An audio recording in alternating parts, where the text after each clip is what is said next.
Hello મિત્રો, મારી YouTube ચેનલમાં આપ સર્વનું હાર્દિક સ્વાગત છે। આજે આપણે ધોરણ 2 અને વિષય ગુજરાતી એકમ 3 છે દફતરી દુનિયા।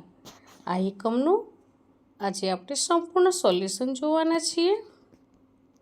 અહીં દફતરી દુનિયા મેં ગીત છે મેં પીઠે જે લટકાવ્યું છે, ના પૂછો એમાં શું શું છે, એમાં દુનિયા મારી ભરી છે, મારું દફતર એ મજાનું છે।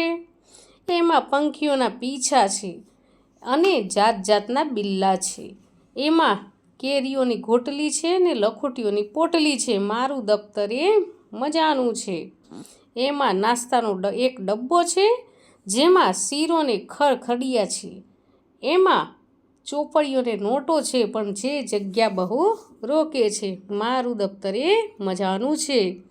આપણે કવિતા ગાવાની છે અને પછી વાતચીત કરવાની છે। તમારા દફતરમાં કેટલા ખાના છે? તો અહીં દરેક બાળકનો જવાબ અલગ અલગ આવશે, કેમ કે કોઈકનું દફતર નાનું હોય, કોઈકનું મોટું હોય, એટલે કોઈકનામાં 3 ખાના હોય, કોઈકમાં 2 હોય, એટલે આનો જવાબ અલગ આવશે। તમે ગમતી વસ્તુ ક્યાં સાચવી રાખો છો?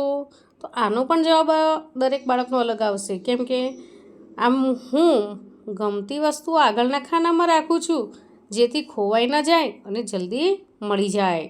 તમને દફતરમાં શું શું રાખવું ગમે છે? તો મને રંગબેરંગી વાર્તાની ચોપડીઓ, કલર વગેરે। તમારું દફતર કયા રંગનું છે? તો અહીં દરેક બાળકનો જવાબ અલગ અલગ આવશે। તમે કેવા કેવા દફતર જોયા? તો વાદળી, લાલ, કાળા વગેરે। ગીતના આધારે વાક્ય સાચું હોય તો તાળી પાડો અને ખોટું હોય તો ચપટી વગાડો। તો દફતર મેં હાથમાં લટકાવી તો ચપટી વગાડો, મારું દફતર એ મજાનું છે તો તાળી પાડો।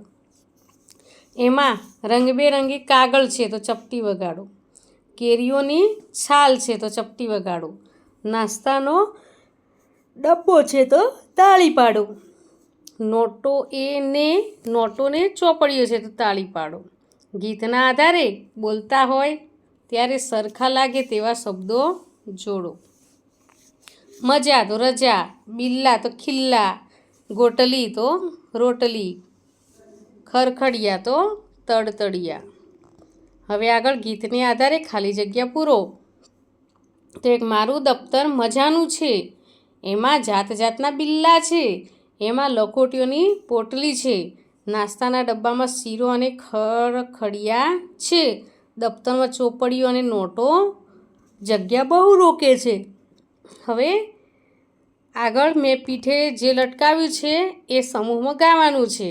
હવે રંગીન શબ્દના અર્થ બાજુમાં આપેલા શબ્દોમાં ધારો, સાચા લગતા અર્થ નીચે લીટી કરો। તો પીઠે તો ખભે,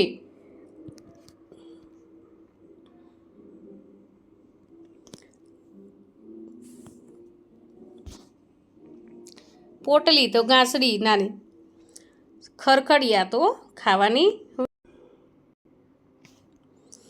હવે ગોઠવું અને ગાવું। સરસ કેરીની ગોટલી રાખું, એમાં નોટો અને ચોપડીઓ છે, મારી દુનિયા ભરી છે। હવે તમે ભેગી કરેલી કોઈ પણ 6 વસ્તુના નામ લખો। રંગબેરંગી પીછા, ચોકલેટના કાગળ, નાના પથ્થર, જુદા જુદા સિક્કા અને સ્ટીકર્સ। હવે અહીં વાંચન કરવાનું છે। દફતર મારું દફતર મજાનું, દફતર મારું મજાનું સુંદર દફતર। પીછા તો પંખીના પીછા, પંખીના લાંબા પીછા, મોટા પંખીના લાંબા પીછા। લખોટી મારી લખોટીઓ, મારી રંગબેરંગી લખોટીઓ, મારી જીતેલી રંગબેરંગી લખોટીઓ। હવે ગીતમાંથી 6 શબ્દોનું શ્રુતલેખન કરાવવાનું છે। રાક્ષસ, ક્ષમા, ઋષિ, ઋતુ, રૂમાલ, રૂપિયો વગેરે જેવા જેવા શબ્દોનું આપણે શ્રુતલેખન કરાવવાનું છે। અહીં આપણે સૂચનાવાચી કાગળમાંથી વસ્તુ બનાવવાની છે। એક ચોરસ કાગળ લો, તેના ઉપરના 2 છેડા વાળો, કાગળ ઊંધો કરો, કાગળ વચ્ચેથી વાળો, કાગળના એક છેડાને ગળી સુધી વાળો, બીજા છેડાને પણ ગળી સુધી વાળો। હવે કાગળને ખોલો, તમારા દફતરના ઉપરના ખાનામાં સાચવીને મૂકી દો, ઘરે જઈ મમ્મીને બતાવજો। હવે અહીં વાર્તા છે। મમ્મી મામાએ આપેલી પેલી પેન્સિલ ક્યાંય મળતી નથી, તે મૂકી છે? દર્શે બૂમ પાડીને પૂછ્યું. ના બેટા, તારી પેન્સિલ મેં તે જ મૂકી હોય ને, મમ્મીએ કહ્યું. મોટી બેન, તમે જોઈ છે? ના ભાઈ, હું તારી પેન્સિલને તો અડું જ નહીં ને, મારી પાસે ઘણીએ છે. મમ્મી, એ રબરવાળી પેન્સિલ છે, જરે શોધાવ ને. દાદા બોલ્યા. દર્શ, તારું આ ખાનું જો, એમાં શું શું ભર્યું છે? એમાં કશું જ મળે તેમ નથી, પહેલાં એક ગોઠવ, એમાંથી જ પેન્સિલ મળશે. દર્શ બોલ્યો.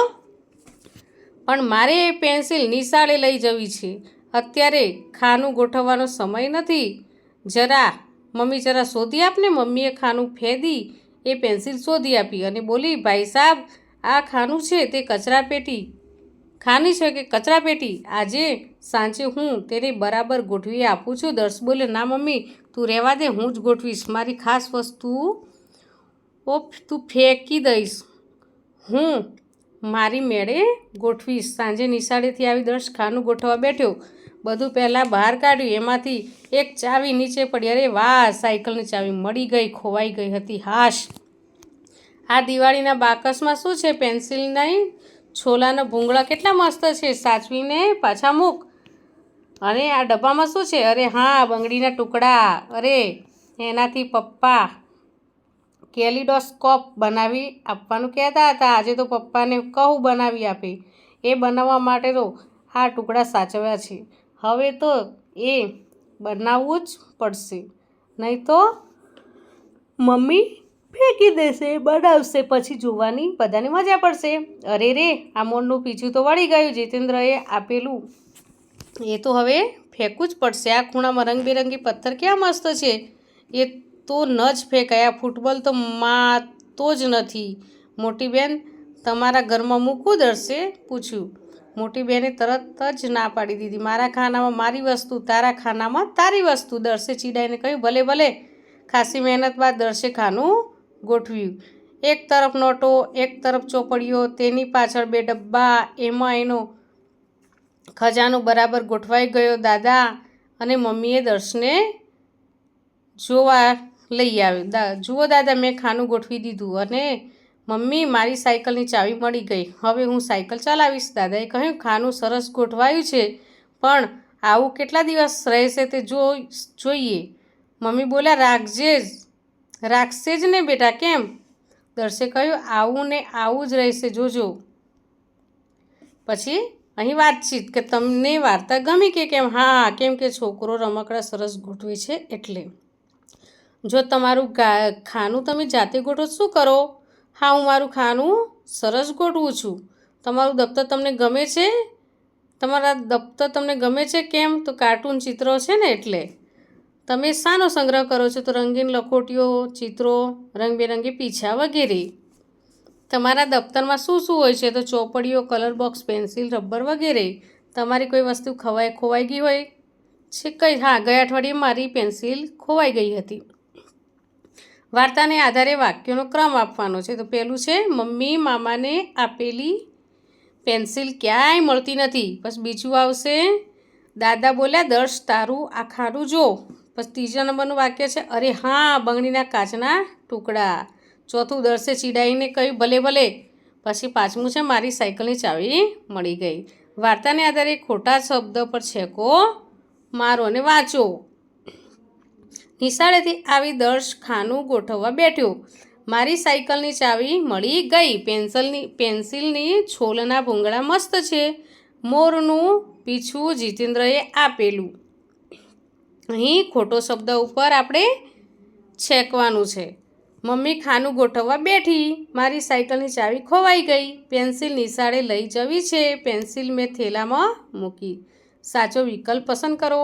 આ ફૂટબોલ તો માતો જ નથી, એટલે કે તેમાં બ આવશે, સમાતો નથી. પછી 2, દર્શે ચીડાઈને કહ્યું. હા, મારા ખાનામાં મારી વસ્તુઓ અને તારા ખાનામાં તારી વસ્તુઓ, એટલે આમાં બ વિકલ્પ આવશે. હું મારા ખાનામાં મારી વસ્તુ મૂકીશ અને તારી વસ્તુ તું તારા ખાનામાં મૂકજે. પછી 3, દાદાએ કહ્યું. ખાનું સરસ ગોઠવાયું છે, પણ આવું કેટલા દિવસ રહેશે? એટલે કે દર્શ થોડા દિવસમાં ખાનું બગાડી નાખશે. પછી અહીં આપણે અક્ષર ફરતે ગોળ કરવાનો છે. તો પહેલાં આમ ક્ષ ઉપર કરવાનો છે ગોળ, પછી બીજામાં સ્ત્ર અને ત્રીજામાં રૂ અને પાછું રૂ ઉપર ગોળ કરવાનું છે. ચિત્ર જોઈને લખો. તો પહેલું છે રૂપિયો, બીજું છે યજ્ઞ, ત્રીજો છે રૂમાલ, ચોથો છે ઋષિ. અહીં ટપકા જોડી અક્ષર લખવાના છે.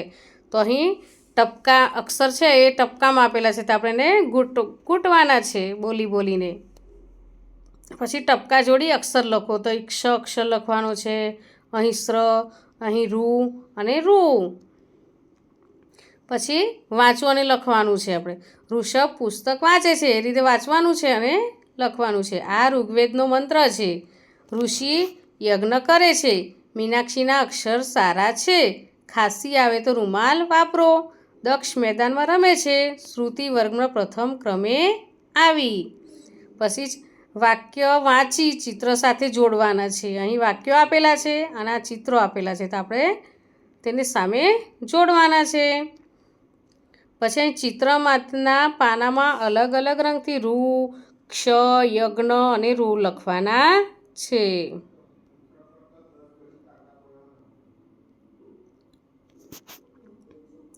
પછી અહીં શબ્દ વાંચો અને લખો. તો શ્રમિક, ઋષભ, રૂપિયા, અક્ષય, મશરૂમ, દક્ષિણ, પરિશ્રમ, રૂબરૂ, વૈજ્ઞાનિક અને આશ્રમ.